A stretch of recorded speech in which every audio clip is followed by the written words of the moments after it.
Hello दोस्तों well sorry hello दोस्तों, welcome back to LR chemistry YouTube channel. Chemistry की रंगीन दुनिया में आपका स्वागत है।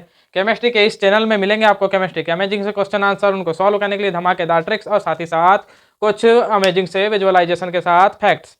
तो दोस्तों प्लीज़ मैं अगर से आपको इसी तरीके के कुछ कंटेंट चाहिए तो प्लीज़ मेरे चैनल को सब्सक्राइब कीजिए और बेल आइकन को ऑन कर दीजिए ताकि मेरे आने वाले सभी वीडियोस की नोटिफिकेशन आपको मिलती रहे। तो दोस्तों और साथ ही साथ आप मेरे इस वीडियो को लाइक कर दीजिए और साथ ही साथ शेयर कर दीजिए ताकि मेरा मोटिव बना रहे। तो आइए दोस्तों, जैसा कि आप जानते हैं कि हमने स्टार्ट किया हुआ है chapter number 4, chemical bonding and molecular structure.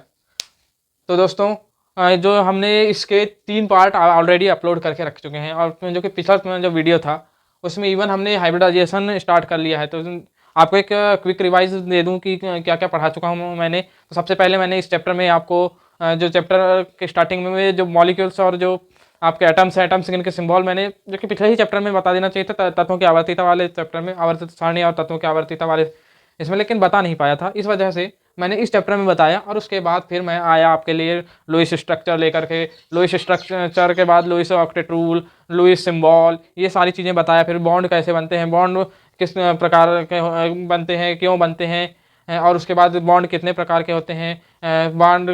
बॉन्डों के जो प्रकृति है, प्रकृति के आधार पर हमने 2 तरीके से बांटा हुआ था उन्हें, पहला सिग्मा और दूसरा पाई, ये 2 प्रकार से बांटा हुआ था। उसके बाद संख्या के आधार पे हमने 3 प्रकार से बांटा हुआ था, एकल बंध, द्विबंध और लास्ट में त्रिबंध। ये हमने बांट दिए थे किसको, बंध को।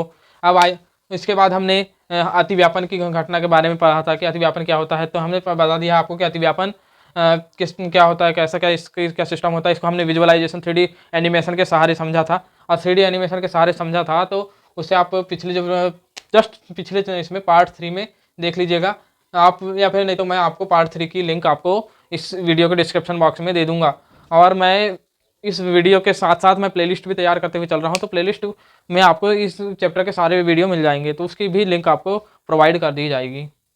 अब आइए, अब हम चौथे इसमें स्टार्ट करेंगे कि हाइब्रिडाइजेशन के प्रकार। उसमें भी हमने सबसे पहला जो प्रकार होता है, बता दूं आपको कि जो प्रकार होते हैं वो होते हैं SP2। क्यों ये प्रकार बनते हैं, ये सभी चीज़ें भी पिछले वीडियो में हमने डिस्कस कर ली है और आपको थोड़ा सा एक बार बता भी दिया था पिछले ही वीडियो में कि कौन कौन से होते हैं। तो होते हैं SP2, SP3, SP3D, SP3D2 and then SP3D3 and then SP3, ये जिसमें से हमने इसे जो कि पिछले वीडियो में ही बता दिया है, यह SP हाइब्रिडाइजेशन, और साथ ही साथ हमने SS अतिव्यापन, SP अतिव्यापन और PP अतिव्यापन, इसके बारे में भी जानकारी एकत्रित कर ली है। तो आइए अब हम इस वीडियो में बात करेंगे SP3, SP2 एंड SP3D।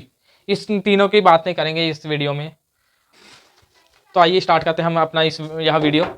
सबसे पहले बात करेंगे हम SP2 संकरण की काय की, SP2 संकरण।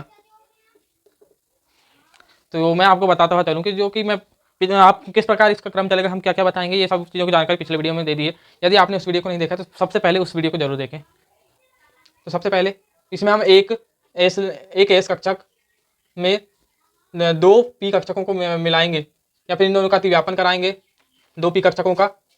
तो हमें क्या प्राप्त होगा, कितने यहाँ पर 3 नए SP2 संकरित कक्षक प्राप्त होंगे। कितने क्या प्राप्त होंगे, 3 नए SP2 संकरित कक्षक कब प्राप्त होंगे, जबकि 1s और 2p कक्षकों को मिलाएंगे। और ये दूसरे कक्षक जो है एकदम समान एनर्जी के होंगे, तब जाकर के हमें समान एनर्जी के ही 3 नए SP2 संकरित कक्षक मिलेंगे। अब इनका जो कैरेक्टर, एस कैरेक्टर कितना होगा, पी कैरेक्टर कितना होगा, तो उसके लिए जानने के लिए हमें सब में 1s + 2p का भाग देना पड़ेगा। मतलब जितनी संख्या में कक्षक लेंगे, जो कक्षक लेंगे उनको हम जोड़ देंगे और उस संख्या का भाग जो है 100 में दे देंगे, तो हमें मिल जाएगा 33.33। ये एक यानी गिवन एक संख्या मिली है। अब इसमें 1s है, 1s है तो s का कैरेक्टर कितना, तो 1 into 30.3%, it means 30.3% s character, ये इतना प्राप्त होगा हमें। और 2p मतलब p के ऑर्बिटल के कितना रहेगा इसमें, तो कितने पी ऑर्बिटल हैं? 2 ऑर्बिटल हैं। और हर एक का कितना है? तो यहाँ पे हमें तो इतना, ये क्या हो जाएगा हमारे लिए? पी कैरेक्टर, ये है पी कैरेक्टर हमें प्राप्त हो जाएगा। इसके बाद हम बात करेंगे कि इनकी आकृति और जो इनके कोणों के बीच, इनके बीच कौन सा कितना इसका कोण बनेगा। तो सबसे पहले इसकी आकृति तो आकृति में इसकी आकृति होती है त्रिकोणीय, इसकी आकृति होगी त्रिकोणीय। अब कोण ज्ञात करेंगे तो कोण आप खुद ही बताइए। ये एक 300 एक गोला है, आप गोला माने या वृत्त माने, जो भी मानना है आप इसे 2D में मान रहे हैं तो वृत्त मानिए। वृत्त को आप इसे बराबर 3 भागों में कुछ इस तरीके से बांटेंगे। तो यहाँ इस समय केंद्र पर कितने अंक का कोण बनेगा आप ही इमेजिन कीजिए। त्रिकोण है, 3 भागों में बट रहा है, ये 3 भागों में बट रहा है तो 360 होता है टोटल। ये गोले में कोण जो पूरा कोण होता है 360, और यहाँ पर 3 का भाग देंगे तो 120, इस प्रकार 120 प्राप्त हो जाएगा। तो इस समय इनका जो है कोण 120 डिग्री प्राप्त हो जाएगा। कोण प्रत्येक एसपी जो कक्षक होते, प्रत्येक संकलित कक्षकों के मध्य कोण 120 डिग्री का होता है, ये ध्यान रखिए। तो आइए दोस्तों, उदाहरण आपके लिए उतार दिया गया है जो कि होता है BCl3 यानी बोरान ट्राइक्लोराइड। बोरान ट्राइक्लोराइड, तो यहाँ पर आप देख सकते हैं केंद्रीय परमाणु निकालेंगे तो सबसे कम संख्या में कौन से परमाणु है? तो बोरान। तो यहाँ केंद्रीय परमाणु क्या हो जाएगा? बोरान। तो बोरान, अब यहाँ पर का मूल अवस्था में इलेक्ट्रॉनिक विन्यास ये निकालेंगे आप तो क्या प्राप्त होगा आपको? देखिए 1s2 2s2 2p1 प्राप्त होता है आपको। अब यहाँ पर इसे डब्बा संरचना द्वारा दर्शाएंगे, या फिर हाँ इसे डब्बा संरचना ही कहें तो ज़्यादा बेटर है, मेरे तरफ से एक नया नाम इसको दे दीजिए। तो यहाँ पर 1s में 2, 2s में भी 2 और 2p में 1 है। अब इतने इलेक्ट्रॉन हो चुके हैं, और मैंने आपको बता दिया कि जो उत्तेजित अवस्था होगी उस समय जो बाह्यतम कोष में जो पेयर्ड, सबसे उच्चतम एनर्जी में जो पेयर्ड इलेक्ट्रॉन है वही अनपेयर्ड इलेक्ट्रॉन में बदलेगा, और जो उससे अगली कक्षक जो कि रिक्त है, रिक्त कक्षक में चले जाएगा। तो यहाँ पर हम उत्तेजित अवस्था का अब बनाएंगे। उत्तेजित, जिसे हम बोरॉन के ऊपर स्टार दर्शा देंगे। आइए, तो ये हो जाएगा 1s2 2s1 2p2 हो जाएगा। तो यहाँ पर ये डब्बा संरचना कुछ इस तरीके से बन जाएगी। अब तो जहाँ पर ये 1s2 तो जैसे कि तैसा रह जाएगा। ये यहाँ पर एक इलेक्ट्रॉन, यही एक इलेक्ट्रॉन जो ये एक इलेक्ट्रॉन है वही उठ करके यहाँ आ जाएगा, यहाँ आ जाएगा। तो ये बन चुका अब ये इस प्रकार यहाँ पर उत्तेजित अवस्था में बन जाएगा आपका बोरान, और बोरान बन गया उत्तेजित अवस्था में। तो अब आइए हम बात करेंगे कि इसकी जो अगली जो होगी आणविक अवस्था, आणविक अवस्था किस प्रकार होगी, या फिर आणविक अवस्था में किस प्रकार रहेगा आपका बोरान ट्राइक्लोराइड। तो कुछ इस तरीके से यहाँ पर तो पहले यहाँ पर एक और स्टेप भूल रहे थे हम, जो कि अब यहाँ पर आपके ये तीनों यहाँ पर जहाँ पर तक इसकी पेयरिंग यानी कि जहाँ तक इलेक्ट्रॉन कूदा है वहाँ तक के जो कक्षक हैं वो अब एक साथ मिल जाएंगे, जिससे कि हम कौन सी अवस्था कहेंगे? संकरित अवस्था। कौन सी अवस्था कहेंगे? संकरित अवस्था। संकरित अवस्था, तो संकरित अवस्था जिसमें यहाँ तो 2 इलेक्ट्रॉन होंगे ही होंगे, लेकिन ये 3 अब यहाँ पर अलग हो गए। 1 2 3 इलेक्ट्रॉन यहाँ आ गए, और ये अलग से रह गया एक, जो कि ये हो चुके हैं sp2 और sp2 संकरित कक्षक हैं ये, और जबकि ये p अलग ही रह गया, और ये आपका 1s था और ये 2p था। तो अब यहाँ पर क्या होगा? जैसे संकरित कक्षक बदला तो वहाँ पर अब क्या होगा कि क्लोरीन आकर के अब अटैक कर देगा, क्लोरीन आकर के यहाँ अटैक करेगा। तो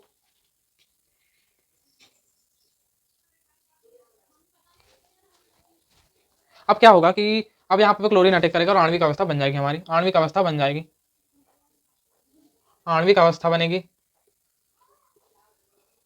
तो आणविक अवस्था कुछ इस तरीके से बनेगी कि ये तो जैसे कि तैसे रह जाएंगे, यहाँ यहाँ यहाँ ये 3 और ये अलग ही।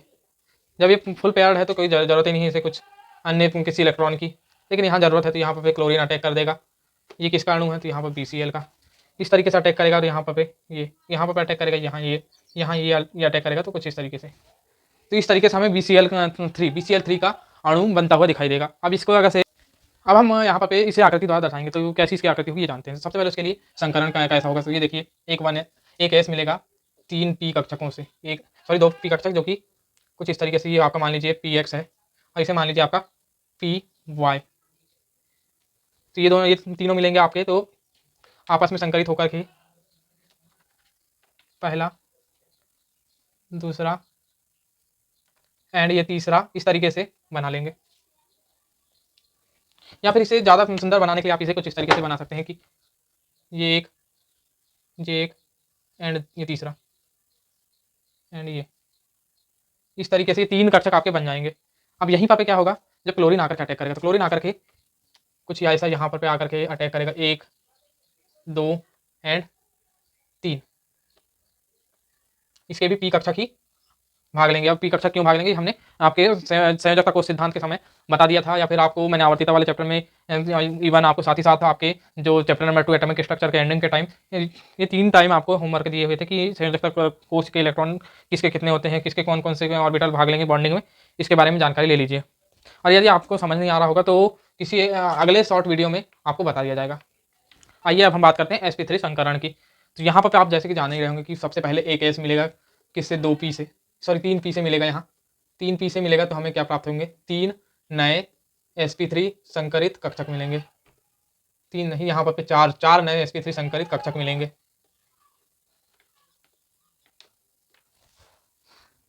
तो यहाँ पर हमें इतने कक्षक मिलेंगे। अब इनका कैसे कैरेक्टर देखेंगे हम, तो सबसे पहले 100 में 1 + 3 मतलब 100 में 4 का भाग दे दिया जाएगा, और 100 में 4 का भाग दे दिया जाएगा तो 25 और बांटेंगे आप तो एस कैरेक्टर आपको मिल जाएगा 25%। अब यहाँ पर अब इसे 100 में बांटेंगे आप इसे, तो 100 में बांटेंगे तो 25% एस कैरेक्टर और 75% पी कैरेक्टर। आपको अब समझ में आ रहा होगा क्योंकि कैसे कैसे इसे बांटा गया है। आइए अब बारी आती है आपके इसी में जो इसकी आकृति है, आकृति कैसे बनेगी और इसके जो कोण होगा, कोण कैसे प्राप्त किया जाएगा, इसके बारे में हम जानकारी लेते हैं। तो सबसे पहले इसकी आकृति होगी इसकी चतुष्फल की, और जो इसके मध्य का कोण होगा वो 109.28 या फिर 109 ये होता है इसका बंध कोण। क्या होता है ये बंध कोण, जितने अभी मैंने बताया इन्हें बंध कोण कहते हैं। बंध कोण किसे कहते हैं आपको, तो मैंने आपको एक वीडियो जो सेपरेट वीडियो था जो लेक्चर नंबर 2 था मेरा, तो लेक्चर नंबर 2 में आपको बता दिया है मैंने। तो आइए अब ये चतुष्फल की होता कैसा है, तो ये देखिए चतुष्फल की कुछ इस तरीके से ये कुछ ऐसा दिखेगा आपका। इसे 3D में देखेंगे आप तो 3D के लिए 3D मॉडल में आपको बता दिया जाएगा, या फिर आप इसे ऊपर देख सकते हैं, कुछ यहाँ देख रहे होंगे। तो ऐसा होता है चतुष्फल की संरचना। आइए अब इसके उदाहरण की बात करेंगे। तो उदाहरण के लिए आप ले सकते हैं आप CH4 का अणु, CH4 यानी मैथेन का अणु ले सकते हैं आप। और मैथेन आपको बता दिया जाए कि मैथेन जो है गोबर गैस का मुख्य तत्व है, या फिर मुख्य तत्व नहीं कहेंगे, मुख्य एलिमेंट, सॉरी मुख्य अणु है ये। तो इसी के साथ आपको मैं बता दूं यहाँ पर केंद्रीय परमाणु है आपका C यानी कार्बन है इसका केंद्रीय परमाणु। अब आइए कार्बन में सबसे पहले कार्बन की मूल अवस्था में हम इसकी क्या निकालेंगे, आप बताइए। मूल अवस्था में इसकी इलेक्ट्रॉनिक विन्यास निकालेंगे, जो कि होता है 1s2 2s2 2p2। तो यहाँ पर 1s2 2s2 2p2। अब इसे आप डब्बे संरचना में दर्शा दीजिए, तो 1s2 2s2 2p2। अब आप देख रहे होंगे कि यहाँ पर ये इलेक्ट्रॉन अनपेयर्ड है, सॉरी ये पेयर्ड है, और यहाँ पर एक रिक्त कक्षक है। तो रिक्त कक्षक है तो अब आइए और इसे आप यहाँ पर पहुँचा दीजिए। हाँ तो आइए उत्तेजित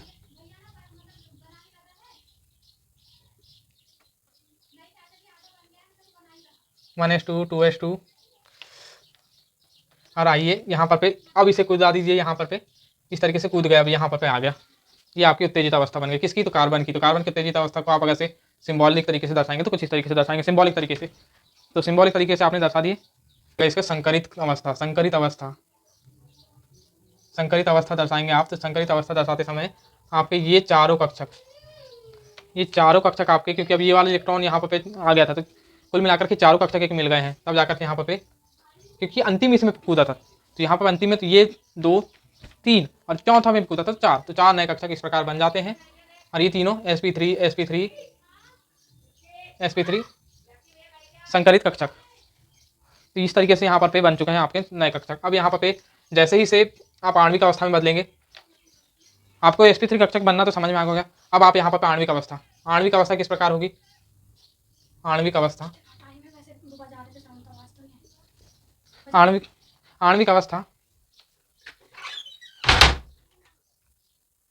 तो आणविक अवस्था में क्लोरीन कूद सॉरी हाइड्रोजन कूद जाएगा यहाँ पर इस तरीके से, हाइड्रोजन हाइड्रोजन हाइड्रोजन।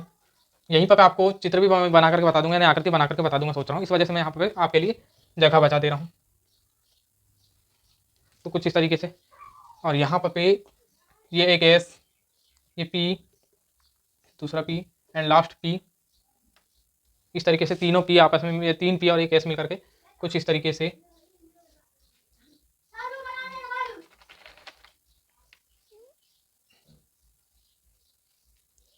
ये नहीं बन पाया होगा मेरे से, अगर आपको समझ नहीं आ रहा होगा तो मैं आपको कुछ यहाँ पर आपको दर्शा करके बता रहा हूँ कि किस प्रकार वो बनेगा। और यहीं पर आकर के एस कक्षक मिल जाएगा यहाँ पर हाइड्रोजन का एस एस एस, कुछ इसी तरीके से, जैसे कि नीचे दिख रहा होगा साइड में। आपको बोर्ड में बनाने में थोड़ी दिक्कत जाती है, इस वजह से आपको एक सीधे से सादे तरीके से मैं आपको दर्शा करके दिखा देता हूँ मैं। तो आपको उम्मीद करता हूँ कि sp3 संकरण भी समझ में आ गया होगा। तो आइए दोस्तों, अब हम बात करेंगे sp3d संकरण की। यहाँ पर क्या होगा कि एक एस, 3 पी और एक डी मिल करके 5 ने sp3d संकरित कक्षक का निर्माण करेंगे। अब यहाँ पर अगर से हर एक एस पी डी इन तीनों ही कक्षकों का जो कैरेक्टर प्राप्त करने की कोशिश करेंगे, तो कैरेक्टर प्राप्त करेंगे तो कुछ इस तरीके से हमें प्राप्त होगा 20%। कुछ इसे हम बांटना चाहेंगे, 100 को बांटेंगे तो कुछ इस तरीके से 3 भागों में 20% आपका क्या हो जाएगा, आपका एस, 20% ही डी हो जाएगा और बचा 60% बन जाएगा आपका पी। तो इस तरीके से sp3d में वो हो जाएगा। अब इसकी आकृति याद करेंगे तो त्रिकोणीय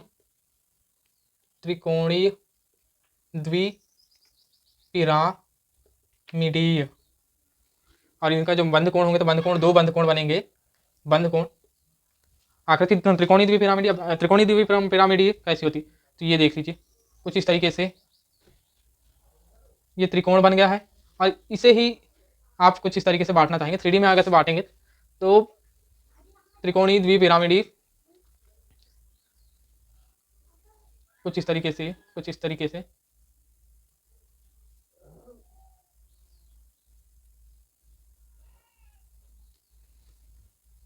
इसे 3D में देखेंगे तो त्रिकोणीय तो मतलब त्रिकोण, एक पिरामिड जो कि त्रिकोण जैसा दिखे, वैसा त्रिकोणीय द्विपिरामिडीय उसे कहते हैं। तो कुछ इस तरीके से बनाते मुझसे सही ढंग से बनने नहीं पा रहा, इस वजह से आप देख सकते हैं मैंने साइड में दिखा दिया है। कुछ इस तरीके से त्रिकोणीय द्विपिरामिडीय संरचना बन जाएगी। और ये संरचना बनेगी तो इसमें जो 3 कोण है, त्रिकोणीय 3 कोण, तो 3 कोण आपको बताइए कितने अंश के होंगे? 3 कोण 120 डिग्री के, और जो 120 डिग्री के कितने कोण? तो 3 कोण, और साथ ही साथ 90 डिग्री के 2 कोण। इस तरीके से आपके 5 कोण, और यहाँ पर 5 कोण होंगे। तो इस तरीके से आप बांट लेंगे इन 5 कोणों को। तो आइए अब उदाहरण की बात करेंगे PCl5U। PCl5U में आपको समझ रहे होंगे कि जो इसका जो केंद्रीय परमाणु है, केंद्रीय परमाणु क्या हो जाएगा? पी, यानी फास्फोरस, फास्फोरस हो जाएगा। और इसका नाम आप जानना चाहें तो वो हो जाएगा फास्फोरस पेंटाक्लोराइड है इसका नाम। और इसका नाम जानने के बाद आप समझ गए होंगे कि फास्फोरस इसका केंद्रीय परमाणु है। केंद्रीय परमाणु है तो केंद्रीय परमाणु का जो मूल अवस्था में आप क्या याद करेंगे? इलेक्ट्रॉनिक विन्यास, मूल अवस्था में इलेक्ट्रॉनिक विन्यास जो कि होता है 1s2 2s2। अभी कैसे याद करेंगे तो आपको पहले ही बता दिया जाए कि 15 इसका क्या होता है? परमाणु क्रमांक होता है। क्या होता है? परमाणु क्रमांक, परमाणु क्रमांक होता है। तो आप यहाँ पर गिनते जाइएगा 2s2 2p6 3s2 3p 2 4 10 12। तो यहाँ पर आपको समझ रहे होंगे कि 3p3। अब यहाँ पर लास्ट में आप 3d0 जरूर लिखें, कारण क्योंकि 3d भी, डी कक्षक भी यहाँ पर उपस्थित होता है, और वह भी आपको बता दिया जाए कि यहाँ पर भाग लेने वाला है, तब जाकर के तो आपका sp3d संकरण होगा। तो आइए अब इसे डब्बा संरचना द्वारा दर्शाएं। डब्बा संरचना द्वारा दर्शाएंगे तो कुछ इस तरीके से दर्शाएंगे।